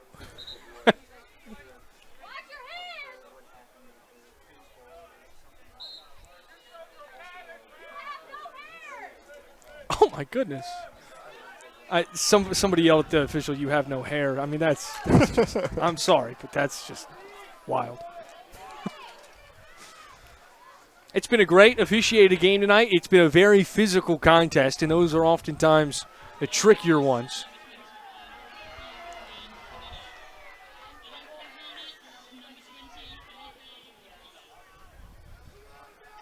Rodriguez over for Pask. He's got a whole lot of real estate to work with. Tried to thread the needle and punched away by Mongold.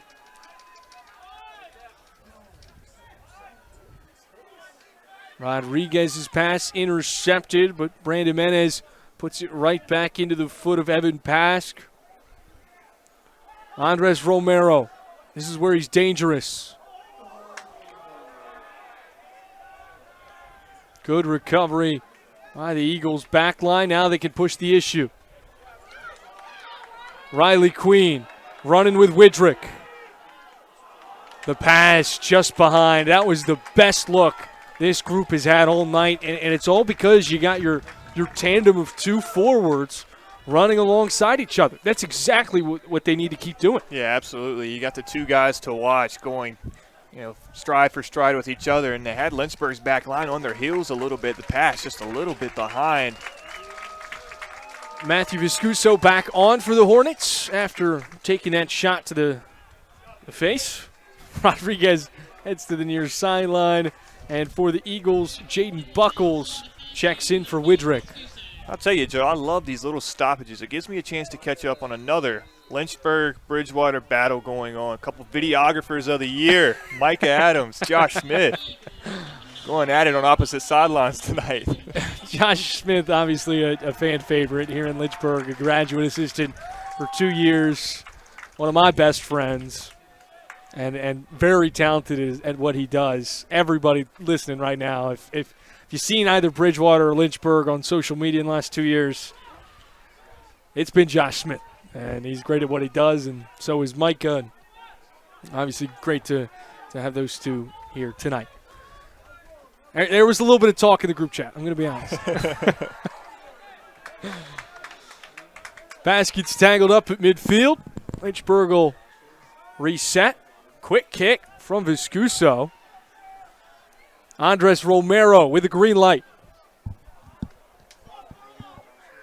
Just off the mark for Pask.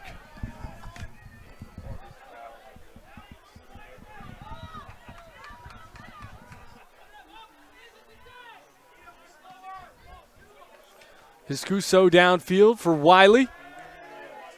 Nice touch for Lopez Correas. Now doing some dancing with Locklear.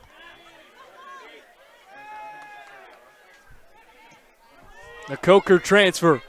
Lays it downfield for Queen. The centering feed extinguished by Velasquez.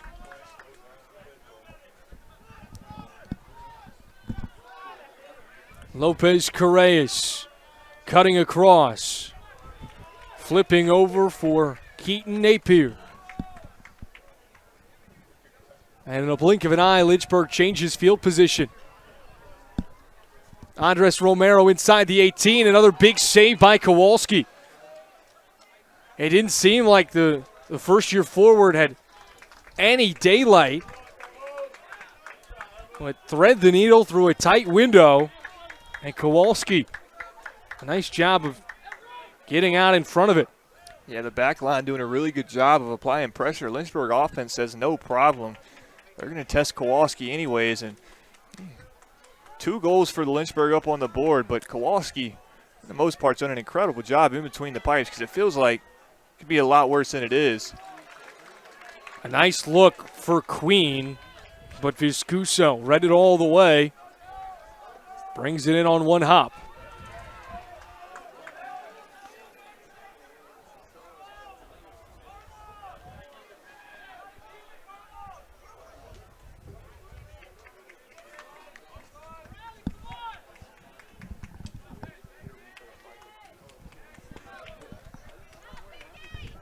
Lopez Correas hits the deck.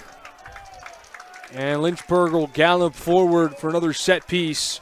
We do have an update for you on Hampton-Sydney W&L. The Generals strike first in the 62nd minute. Spencer Furman notches the first goal of the contest in the 2-3 matchup. Yeah, you see the contact there on your screen. And my man Grayson Howe showing off a little bit of skill. Let's go forward and backwards.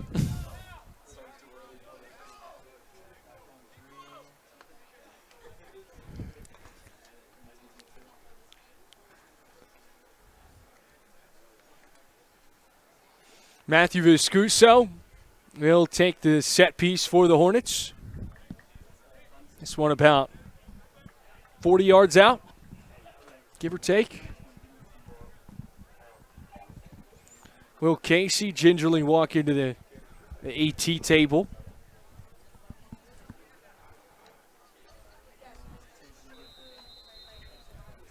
So that will most likely switch up the Lynchburg back line. Wiley's header gathered by Kowalski.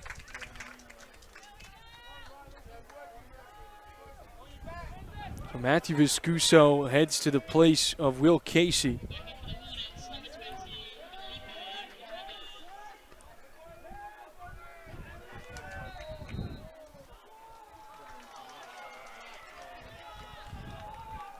And if you're just a Lynchburg fan in general, the Hornets hoops team up on Queens right now, 44-43 in the second half.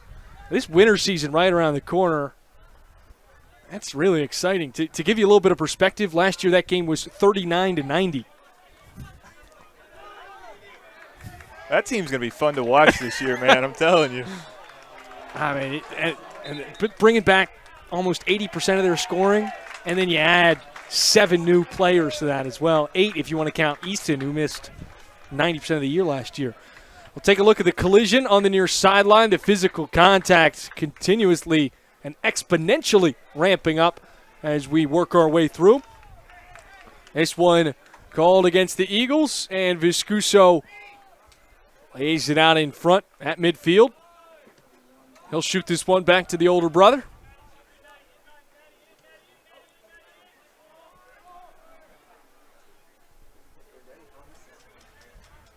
And you can take a look at the numbers here in the second half thus far. Lynchburg winning every battle except for the saves. And that's something you've really grown accustomed to seeing throughout the season.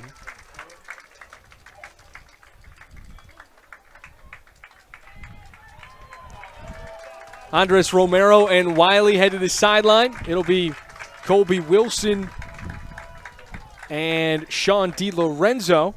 Evan Pask also heads out, and Bruno Real Silva into the affair for the Hornets.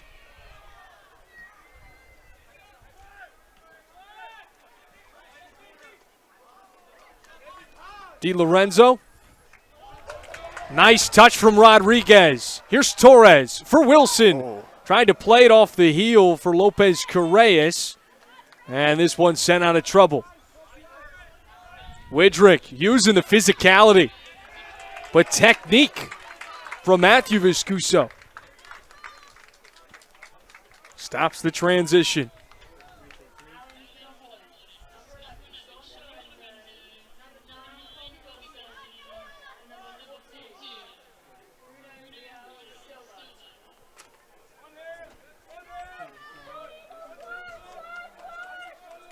We had a little bit of a stoppage for a shoe to be tied. Are you a double bunny ear kind of guy? Oh, no, absolutely not. I can't stand the double knots.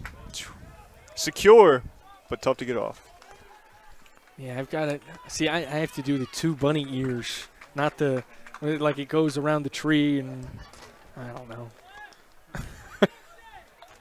Bridgewater with possession at midfield. 25 minutes remaining in the ODAC semifinal. You know, it's conversations like that when I wish we had the in-booth camera, because you were really breaking that down. A little hand motion going in between the trees, double bunny ears.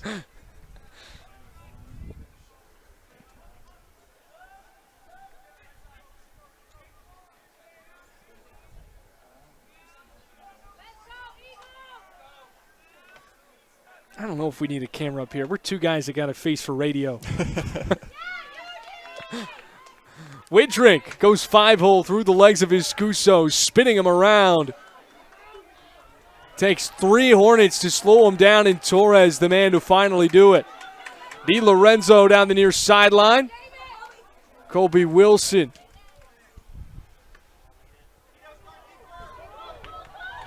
Viscuso got tangled up.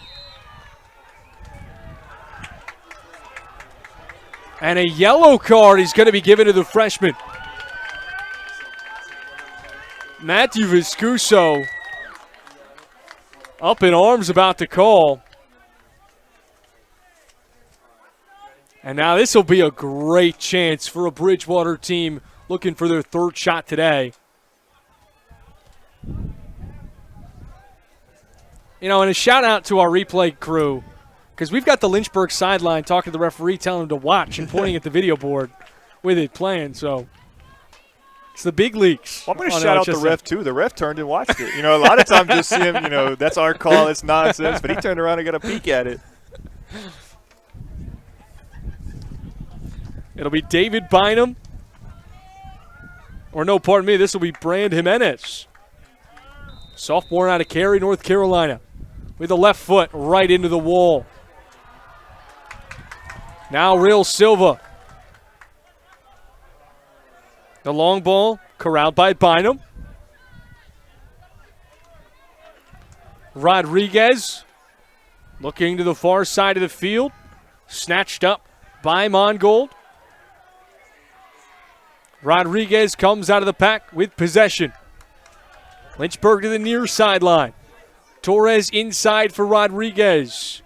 Harassed by Mendrano. Two Eagles collapse on Keaton Napier. Eugenio able to disrupt momentarily, but it's Velasquez that wins the battle. Long ball downfield. Lynchburg running in stride. Real Silva the cross. Booted away. Brand Jimenez.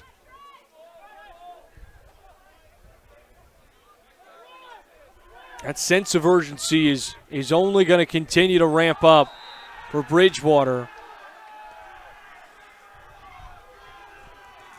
At the midway mark for half number 2.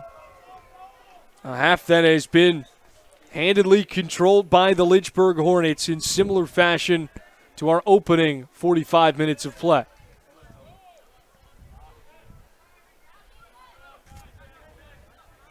Bynum on the near sideline. Has his pass taken away by Rodriguez. Colby Wilson cuts it back. Trying to find Lopez Correas, but just a smidge out in front.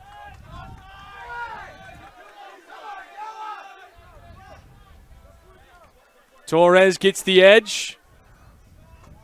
Rodriguez battling. Excellent through ball. DiLorenzo out wide for Wilson. Wilson with a cross. Ball's free and snatched by Kowalski, who now rapidly tries to send everybody downfield. Hesitated with the throw.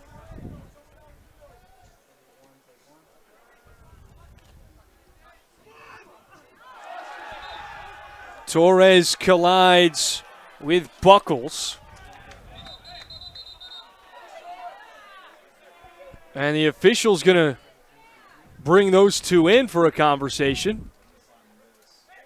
Yeah, it's getting a little bit chippy, the contact here on the sideline. Both players going back and forth saying, yeah, I like the energy. I'm sure I can't quote exactly what they were saying, but I'm sure that's the gist of it. I'm going to tell you what I love. What's been impressing me the most is between the jawing back and forth there, the yellow card. You heard the fans. You saw the benches get into it with the officials. Coach Yeager hasn't left his post. He certainly has not. Yeager loves his spot on the sideline.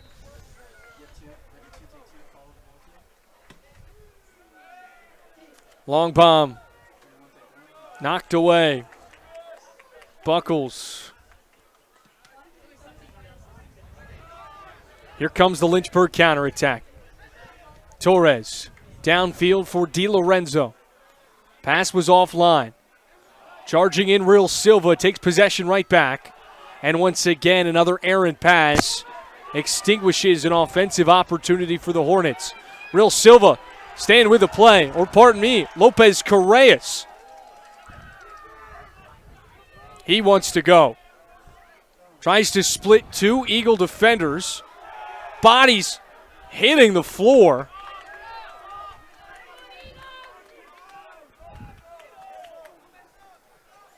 Locklear over the leg of DiLorenzo. Jaden Buckles with room to run. Tried to fit it in a shoebox. Matthew Viscuso was right there. So what's been the most impressive thing, as we talked about at the top of the broadcast, if the energy and the pace could keep up, the intensity of this game, obviously it's a postseason semifinal matchup. But you wondered about fresh legs. Both of these teams deep into the second half now. They're bringing the physicality. They're bringing the contact, the intensity. It's been fun to watch. Right on cue, we'll have a couple of substitutions. Isaac Cruz in for Lynchburg, along with Evan Pask and Chris Wiley. Riley Queen back into the game for Bridgewater alongside Canales.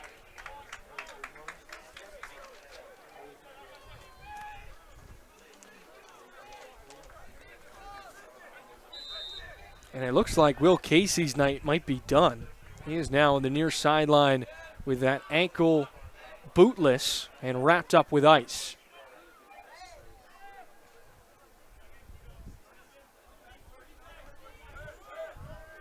Nevertheless, Lynchburg will look to finish strong in the final 18 and a half minutes in the ODAC semifinal. DiLorenzo found the first goal in the opening half, and it was Matthew Viscuso scoring his second goal of the season. Both goals came on corner kicks for Lynchburg. Yeah, absolutely, and they were set up just by guys, sticking with the play. First look wasn't there, second look wasn't there. It was that third, fourth look when those guys are just right place, right time, able to make the correct play. A couple of beautiful plays. Well, the DiLorenzo one, you saw it pop off a couple of bodies, and then he was just right outside, ready to wind and fire. The Viscuso one came out of nowhere. It looked like it had sailed off of two heads, and once again, the Hornets capitalize on a corner kick. It's Bruno Real Silva. The first-year players for Lynchburg have come alive in postseason. Yeah, and we talk about it needs second, third, fourth opportunities on these corner pieces to work out for Lynchburg. Not this time. First option makes them pay with the header.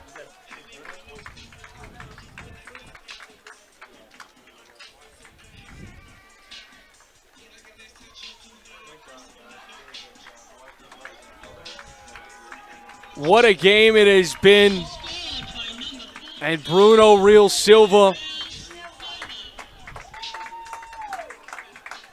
seemingly puts this one out of hand. I mean, this has been an excellent contest for Lynchburg. They've dominated time of possession, the shot battle 15-2. They've won corner kicks 8-1. And right now, this team just riding all the momentum in the world. Yeah, absolutely. And you think against the Royals in that quarterfinal matchup, they won it 4-1, but it was almost like you could see some of the things they did a little bit sloppy, or a couple of things you knew they were going to correct. And coming into this game, I mean, it has been near flawless for this Hornet squad. The defensive pressure, creating opportunities for their offense. They haven't gotten the fast break opportunities that I think they would like, but they have made up for it in bunches with the corner kick opportunities. I have never seen this Lynchburg offense operate with such efficiency off their corner kicks. I mean, it has been unbelievable to watch. And you got to remember, one or two of them were just line drives that went out of play, and they got another chance at it. Yeah. So that number, it feels more like if you're looking at quote-unquote serious attempts that had a chance, I mean, they're operating about 50% efficiency. Another dangerous sequence right there from Kowalski and company. The freshman punches it away and just far enough out of reach of a charging Hornet attackman. Yeah, I think, corner kicks has been one of the things you kind of mentioned. It hasn't been an emphasis we've seen a lot from Lynchburg. Their offense, as good as they have been, it's been kind of spreading the rock and spreading the love in the open field, getting transition looks, getting guys some ISO looks, not to mention the great passing they put on display this season. But tonight, that hasn't been there. But, again, they've absolutely made up for it with these corner kick possessions. I mean, and we talked about it, too, in the first 5 or 10 minutes or so. The Hornets' ability to just pelt keepers game after game, top 10 in the country in shots on target, just under 10, sitting at 9.5. They've already reached that 9 mark tonight.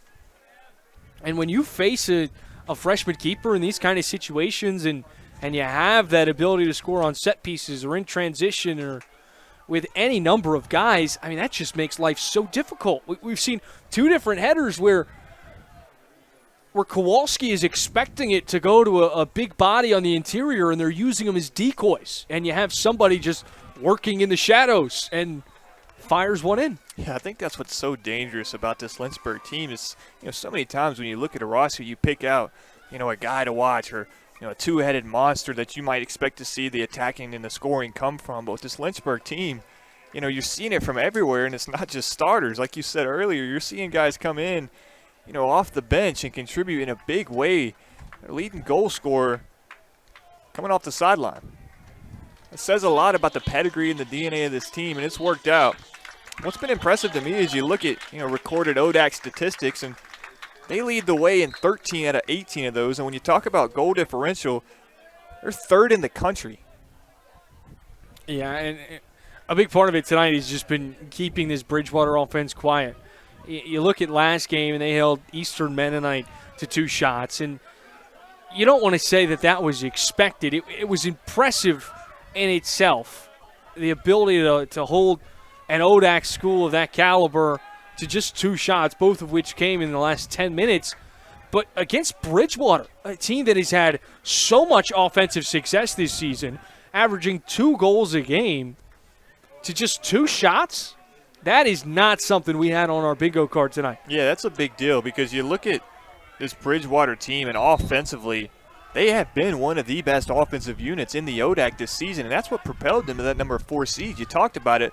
They came into the preseason ranked at 8. Thanks to their offensive firepower and that 2-headed monster that we talk about, they're the 4 seed. And we talked so much about building Kowalski's confidence early. That was a big thing coming into this.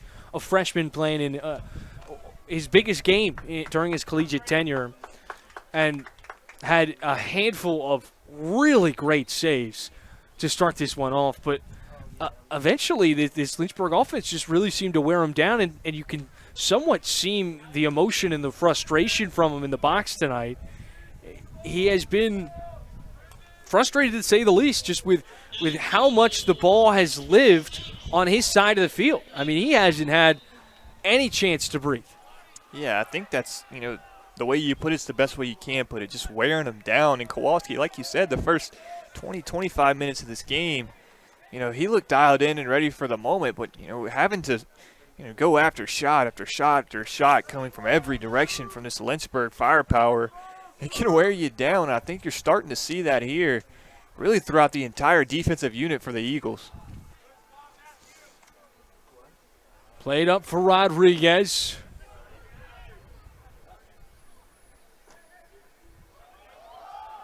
Flashy footwork, but a whistle, and we'll regroup at midfield. Just to keep you posted, Bridgewater still leading 1-0 in the 77th minute. Washington and Lee. What did I say? Bridgewater. Oh, my goodness. Pardon me. Sorry. I'm all tangled up. W&L leading Hampton Sydney 1-0. Those two looking like they're on a crash course collision for one another once again. I mean, the past decade, it has been really all Lynchburg or W&L. This season felt like one where there was more parity. And then in recent memory, you had a Virginia Wesleyan team that started the season really hot. They ultimately fell in the quarterfinal to Bridgewater, another team that really came alive kind of around the midway mark of the year. Hornet hit the deck hard. I don't know if we've got digits on who that is. That is Benjamin Velasquez. AT staff running out. Casey has already exited this contest. Velasquez going down would be a very bad blow for this Lynchburg back line that has been extraordinary this season. And Velasquez and Casey really the two heartbeats of that Lynchburg back line. Velasquez obviously the 2-time reigning ODAC Defensive Player of the Year. Casey was a second-team all-conference player last year, and this is one that just kind of makes you hold your breath. Coach Yeager leaving his post, headed to the pitch to check on his senior defender. A yellow card was just awarded. I'm not sure what that's about, but I'm positive right now that all the attention is not on the gameplay itself, rather the veteran leader. Velasquez really, really known for being a quiet and humble giant, a guy that's really critical of himself and likes to set the standard of the Lynchburg program by example. Really someone that's known around the university as what you call a servant leader. And this is not a great moment. Yeah, it's good to see him up, walking off under his own power. And you mentioned it. I mean, he's a cornerstone for not only that back line, but for this team. the veteran presence, the way he carries himself, it sets an example and a standard for, what it means to play Lynchburg soccer. And I'll just touch up. So the argument that was going on the field when the card was awarded, it was actually, so Lynchburg had possession on the near side far end. The ref went to give the ball to Kowalski in goal to restart possession, and it seemed as if it was Chris Wiley that was pretty hot and pretty persistent that Lynchburg had possession. Nonetheless, they're going to give possession to Kowalski. And we'll see if we can take another look after he was hit. We want to see, in terms of possession, what the argument is. Ball's free, still free. Last touch by an Eagle. And that's where they stop it. So Lynchburg clearly with possession. Yeah, I mean, it's about as clear as day. We'll show it one more time. Looks like the officials were looking at it. You had everybody on the Lynchburg sideline telling them to look at it. I mean, this is where the whistle's blown, and ball given to Bridgewater. Once again, another shout-out to our replay crew. Grayson Howe on replay tonight. Replay extraordinaire. And Ethan Morotsky as our director. Probably heard him on the call a few times this year. Very talented young man. There's a lot of things you can say about this guy. Very talented. He's probably up there. Yeah. It was interesting to see the whole sequence of that possession. Obviously, the injured player going down for the Hornets. Velasquez, such a big piece of this team, the possession. But then the card, it just gets awarded. It almost seemed like when everything had just about died down, as you see some more physical play on the far side over there. Hornet fans on both sides of the turf getting loud after that one.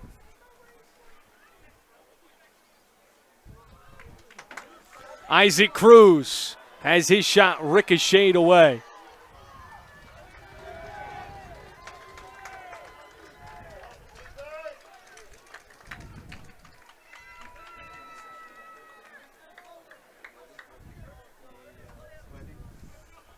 Take another look at the chance. Had some daylight.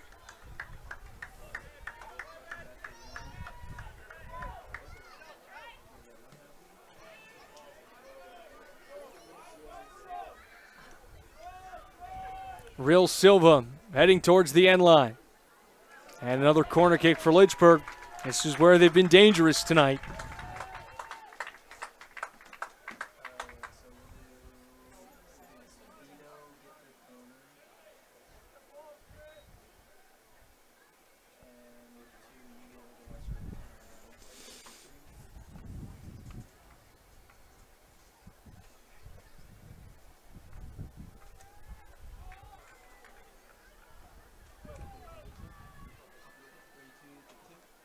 Cruz, center of the box. Massonet tracking it down, played out towards midfield over to Reed Rouse. He'll kick it back. Scuso and Rouse playing keep away. That clock, Lynchburg's best friend at this stage of the game. Hey, if you're looking for a good sign for the Hornets, just taking a peek down there. Velasquez had a few concussion tests. Looked like he passed. Looked like he's jogging around trying to get back to the sideline to go in the game with the water ball in his hand. But a 3-0 lead, less than 10 minutes left. I'm sure the staff's going to be happy just to let him sit the rest of this one out. Absolutely.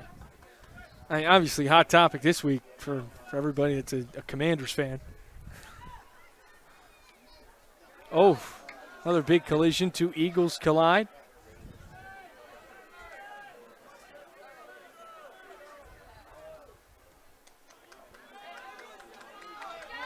Sent downfield, just try and flip field position and get out of trouble. Take another look at our second half stats. One shot, one on goal for Bridgewater. Meanwhile, Lynchburg just doing everything and some. It has been an offensive clinic from the Hornets, and they just haven't given Bridgewater a chance to show what they can do offensively. We saw Widrick and Queen running alongside each other in transition once. That was the one shot that we've seen, but other than that, I mean, it has been a very tame night for this Bridgewater offense. I'll tell you, this game has not been tame in terms of contact. You're going to see it again on your screen here in just a moment. Extremely physical play on the far side. I think absolutely unnecessary. You'll see it here. Both players obviously going for the ball in the possession, but it's another Hornet hitting the ground hard, staying down for the moment.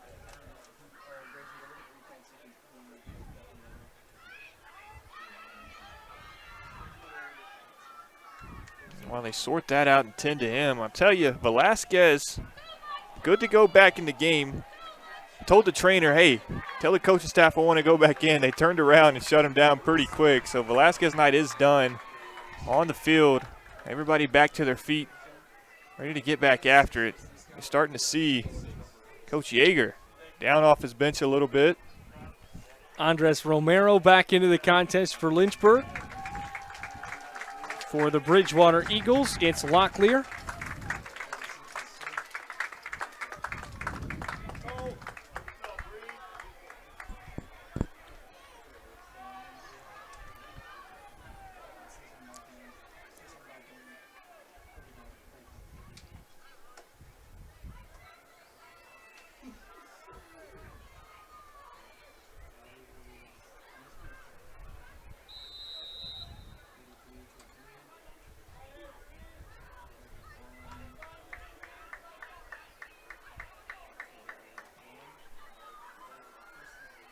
Looking inside for Wilson.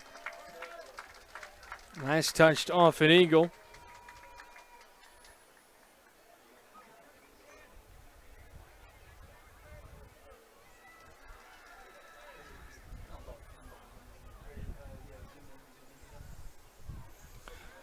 Looks like this will be Cruz on the far side of the field.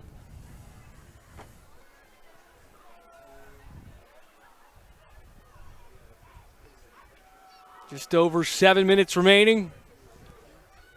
Cruz looking for Massonet. Couldn't connect. Ball still free.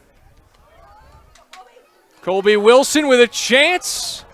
And played well out of the ballpark.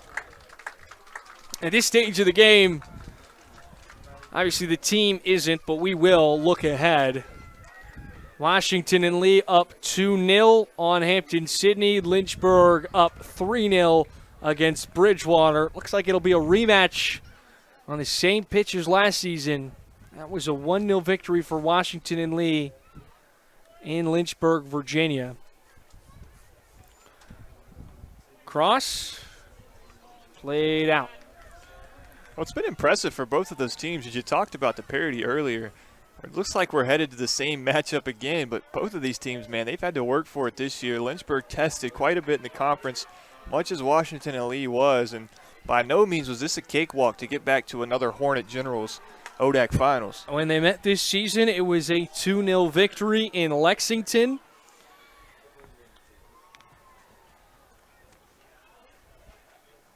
In their last 5 games, Lynchburg with 2 victories, W&L with 2 victories, and 1 tie. About as even as you can get.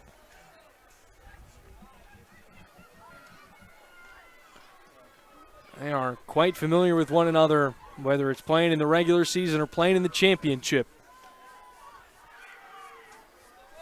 The last decade has really been all Lynchburg and Washington and Lee, and that trend will seemingly continue.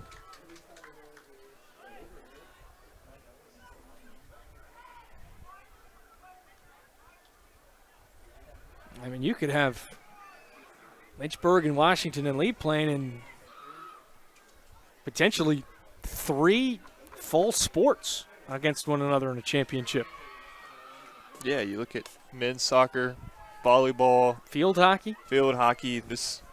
Both of those teams, again, in all 3 sports, it's like It's not like it was destined to be. I mean, the ODAC, especially this men's soccer slate, man, from past seasons, teams stepped up this year. You look at Hampton and Sydney, you look at Bridgewater, Virginia Wesleyan took a step forward. Again, the ODAC is not a cakewalk by any stretch of the imagination. I think it just gives you the level of play has certainly risen. This was a Bridgewater team that has so much to be proud of and hang their heads high. You tie the program record for most wins in a single season. It was an excellent season where they've just continued to build on what has already been established. And we highlighted this junior class. It's a junior class that'll come back for another senior year. Yeah, I mean, you look at their roster, they've got 2 seniors on the roster. So the step that they made, it's over the last couple of years, building that blueprint and DNA as to what team they want to be. They have the pieces to do that. They're going to be returning, all but 2 of them. Yeah. Buckles and Flores, those pair of seniors who have been heavily involved tonight. But it's been a long list of names that have impressed throughout the season for Bridgewater. And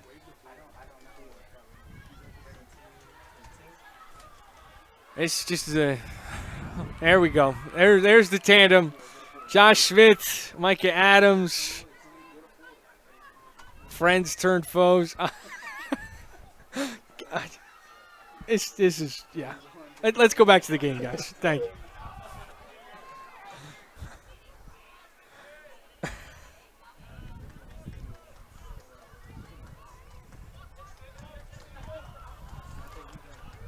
Played into the box, and the Viscusos are right there. What a special season it'll be for those two. They played together for one season in high school, as you can imagine. The years line up in both college and in high school, and this one's going to have a little bit of extra juice in it as one final ride for those two playing on the same pitch. Andres Romero just hit the deck hard, and he's calling for a substitution. He needs a whistle to get out. I mean, this is bad turned ugly right now. Yeah, if you're a Hornets fan or a Hornets player, you want these last 2:20 to go by in a hurry with the way that this game has just been played. Super physical. A lot of contact going on. You see Kowalski coming out of goal to check on the injured Hornet. He's still down.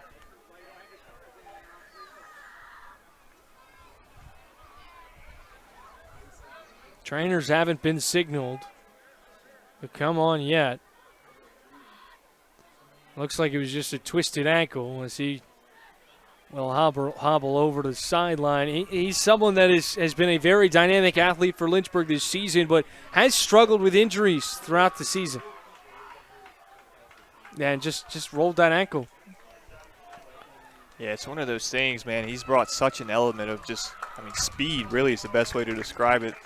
What he's brought to this team. They've been so fast-paced all season, and their offensive attack is just flowing through that transition area of the game. And he's been a big part of that with speed on the outside, getting his looks, getting teammates involved off of those type of deals. It's a big piece for Lynchburg.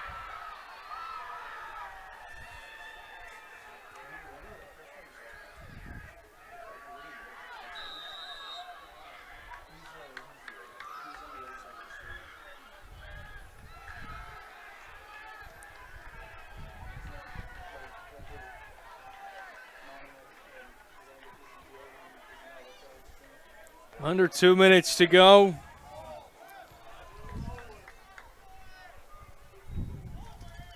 Kobe Wilson trying to find Chris Bovo.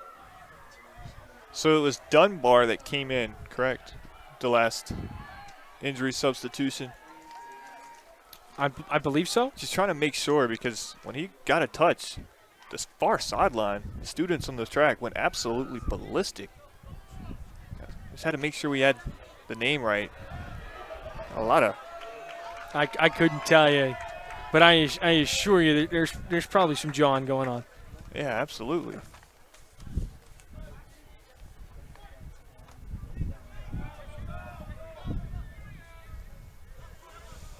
It has been one of those types of games. You felt the energy from both sidelines. Bridgewater fans traveled extremely well here to Lynchburg and Schellenberger.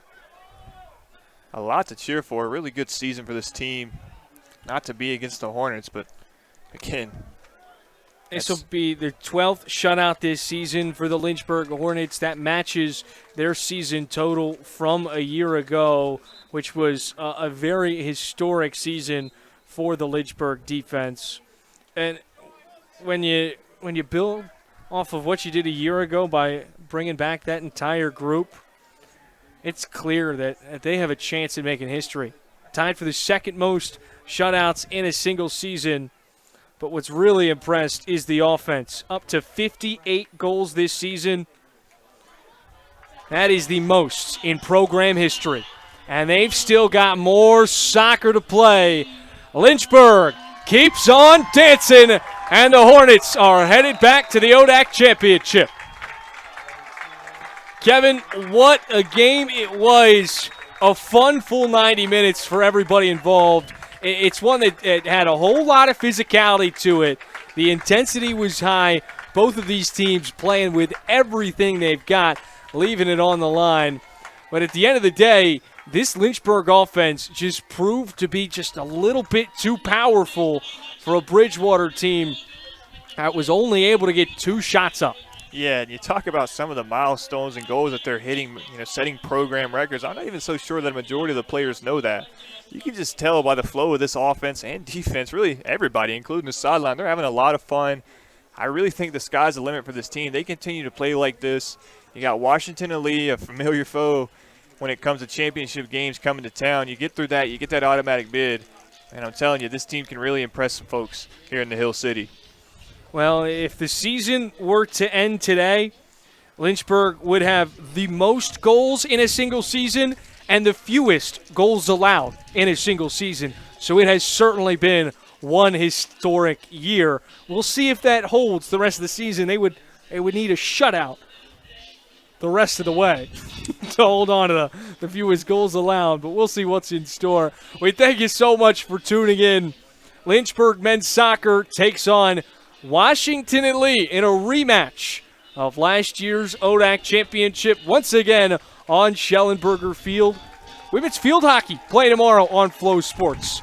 Check that one out too as well. From Joe Brennan, Kevin Esther, and our entire production crew here at LHSN, we thank you so much for joining us on your Saturday night, Wednesday night. And until next time, thank you so much and have a good one.